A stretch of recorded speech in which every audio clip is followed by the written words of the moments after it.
Davos summit అనేది పెట్టుబడుల వేట పేరుతో జరిగే హంగామా అంతా కేవలం షో ఆఫేనా, పబ్లిసిటీ స్టంటేనా? అదేంటి నేరుగా అలా చెప్తున్నారు అంటారా? ఇదేమీ స్వీపీగా అంటున్న మాట కాదు, ర్యాండమ్గా వచ్చిన థాట్ అసలే కాదు. అసలు దావోస్లో ఏం జరుగుతుంది ప్రతి ఏటా అనేది ఒకసారి డీటెయిల్గా చూద్దాం. దాంతోపాటు దావోస్ సమిట్ జరిగే తీరు మీద అక్కడ ఫోటోలు దిగుతూ వీడియోలు రిలీజ్ చేస్తూ ప్రభుత్వాలు చేసే పబ్లిసిటీ మీద ఇండస్ట్రియలిస్ట్స్ కానీ, సోషలైట్స్ కానీ, ఆలోచన గల రాజకీయ నాయకులు కానీ, అంతకు మించి ట్రాక్ రికార్డు ఉన్న ఎమినెంట్ జర్నలిస్టులు కానీ ఏమంటున్నారో చూస్తే కనుక మన కళ్ళు టక్కని తెరుచుకుంటాయి. దావోస్లో మంచు గురించి, ఐస్ గురించి గప్పాలు కొట్టే న్యూస్ ఛానల్ మనం చూస్తుంటాము. చలి ఎక్కువగా ఉందా తక్కువగా ఉందా అని కొట్లాడుకునే పార్టీలను మనం చూస్తూ ఉన్నాము.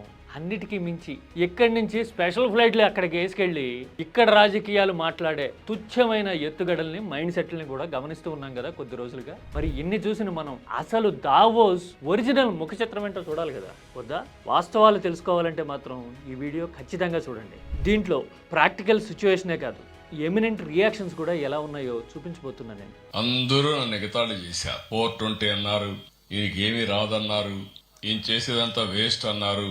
దావోస్ సమిట్ జనవరి వచ్చిందంటే చాలు, అధికారంలో ఉన్నారంటే చాలు, కొందరు మంది మార్బలంతో మీడియా బృందాలని ముందుగానే అక్కడికి పంపించి ప్రత్యేక విమానాల్లో వెళ్ళిపోతూ ఉంటారు. నిన్న మొన్న చూసా 15 సార్లు వెళ్ళారు. ఇప్పటికి ఎన్నిసార్లు వెళ్ళామన్నది కాదు కదా, వెళ్ళి ఏం సాధించారన్నది కదా పాయింట్. అవునా కదా?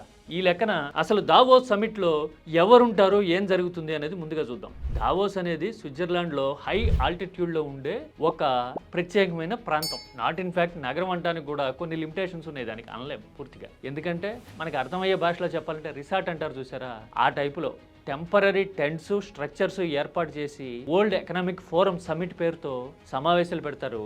అక్కడ ఓన్లీ బిజినెస్కి సంబంధించిన ఆస్పెక్ట్సే కాకుండా నెగోషియేషన్స్, స్పీచెస్, వేరియస్ టాపిక్స్ మీద, ఏది జియో పొలిటికల్ సినారియో దగ్గర నుంచి, బిజినెస్ ఆస్పెక్ట్స్ దగ్గర నుంచి, వరల్డ్ పొలిటికల్ ఆస్పిరేషన్స్కి సంబంధించి వేరియస్ టాపిక్స్ మీద చర్చలు జరుగుతూ ఉంటాయి. దాదాపు ఒక 60-70 దేశాల నుంచి ప్రతినిధులు వస్తారు. ఇందులో పెట్టుబడుల వేట అని మనం చూస్తూ ఉంటాం టీవీల్లో, పేపర్లో అనేది ఒక ఆస్పెక్ట్. అక్కడికి కొన్ని సంస్థల ప్రతినిధులు వస్తారు. వాళ్ళని ఆకర్షిస్తాము అని చెప్పి మన దగ్గర నుంచి కొంతమంది నాయకులు పనిగట్టుకుని వెళ్తారు అక్కడికి. ఎందుకంటే ఇది బ్రహ్మాండమైన పబ్లిసిటీ సీజన్. న్యూ ఇయర్ మొదలవుతూ ఉంటుంది, వెదర్ చాలా కొత్తగా ఉంటుంది, మన గురించి మనం పదే పదే చెప్పుకుంటూ ఉండొచ్చు. ఈ మాట ఎందుకంటున్నానో తెలుసా? చూడండి, రిటైర్డ్ ఐఏఎస్ ఒక ఆయన ఏం చెప్పారు, దావోస్లోట ట్రంప్ తర్వాత నేనే నేనే నేనే అంటూ చెప్పుకున్నది ఎవరైనా ఉన్నారు అంటే ఫలానా వాళ్లే అని ఆయన చెప్తూ ఉన్నారు. చూడండి, అంటే అలా చెప్పుకోవడానికి అదొక వేదిక అనమాట. ఇలాంటి ప్రయారిటీస్ ఉన్న ఒక 7 ముఖ్యమంత్రులు ఇండియా నుంచి అక్కడికి వెళ్ళారు ఇప్పుడు ఈ సమిట్లో పార్టిసిపేట్ చేసి పెట్టుబడుల్ని వేటాడేసేందుకు.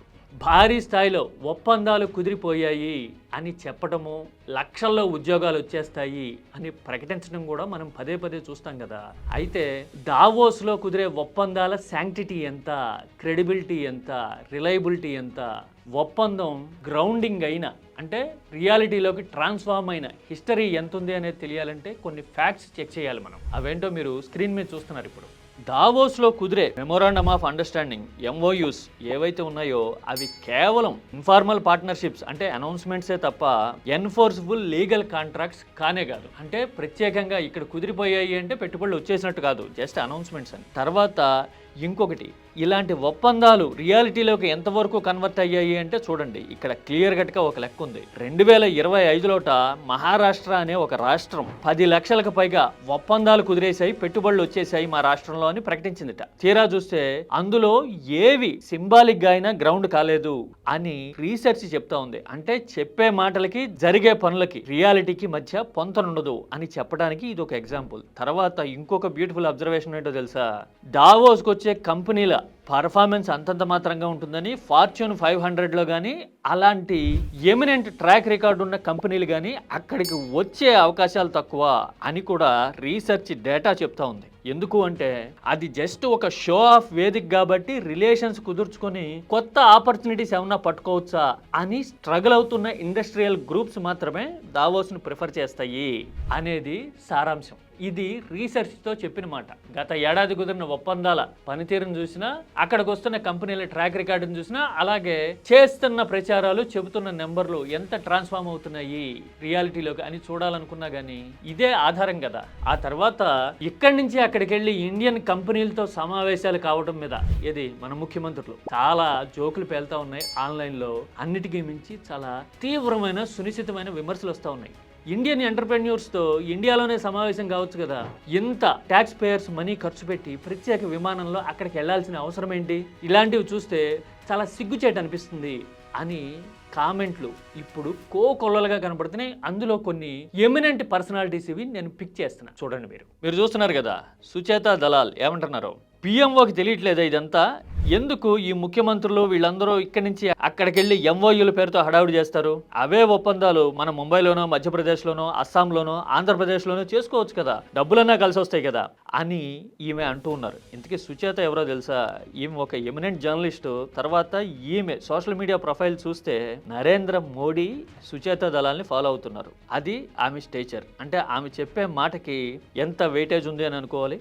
ఆ తర్వాత రాజీవ్ శుక్లా చూడండి, it's world economic forum or India economic forum. ఎందుకంటే ఎక్కడ చూసినా మనోళ్ళే ఉంటారు, ప్రత్యేకమైన టెంట్లు వేసి పెవిలియన్ల పేరుతో పేరు పెట్టి పబ్లిసిటీ చేస్తూ ఉంటారు కదా. అందుకోసం ఆయన ఈ మాట అన్నారు.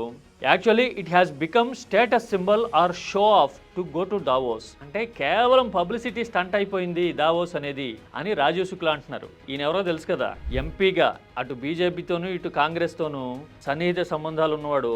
ఆ తర్వాత క్రికెట్ చూసే వాళ్ళకి రాజీవ్ శుక్లా గురించి ప్రత్యేకంగా పరిచయం అక్కర్లా. మరో పేరున్న ట్రాక్ రికార్డు ఉన్న జర్నలిస్ట్ వీర్ సంఘవి ఏమంటున్నారో చూడండి. Davos is where rich Indians go to feel important for free. అంటే తామేదో ఇంపార్టెంట్ పొడి చేస్తున్నాం అనుకోవాలి అనే ఫీలింగ్ ఉన్న ఇండియన్స్ అక్కడికి పోతారు అని ఈయన అంటూ ఉన్నారు. Industrialist charge the trip to shareholders, politicians to taxpayers అని చాలా ఆలోచింపజేసే మాట అన్నారు. ఏంటంటే ఇండస్ట్రియలిస్టులు అయితే గనక వాళ్ళ ఖర్చులన్నీ షేర్ హోల్డర్స్ నెత్తిన రుద్దుతారు. అదే పొలిటీషియన్స్ అయితే గనక జనం నెత్తినేసి ఆ ఖర్చులన్నీ పబ్లిసిటీ చేసుకుంటారు అని వీర్ సంఘవి చాలా సింపుల్గా అనేశారు. ఇక మరో రియాక్షన్ ఉంది చూడండి.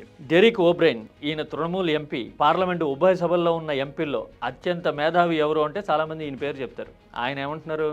Rich Indians to go to Davos to feel important for free.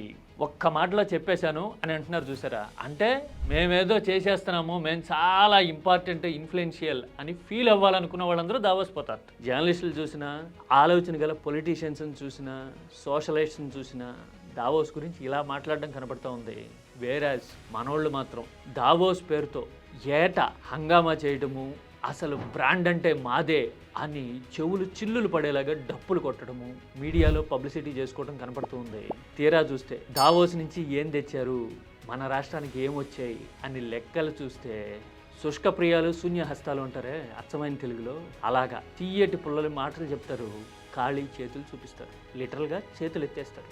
What is an announcement is not an investment coming in. Please check the data wherein how much of announcements have converted into investments, be it 2014 to 19, be it 2019 to 24.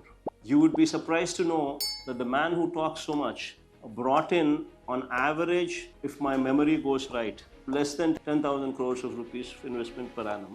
అవునా కదా? కాదు, Davos నుంచి ఇది సాధించాము అని చెప్పగలిగే ధైర్యం, confidence, track record ఎవరికైనా ఉంటే గనక ఏం తెచ్చారో లిస్ట్ ప్రకటించండి చూద్దాం. దావోస్ అసలు రంగేంటో తెలిసిపోతుంది.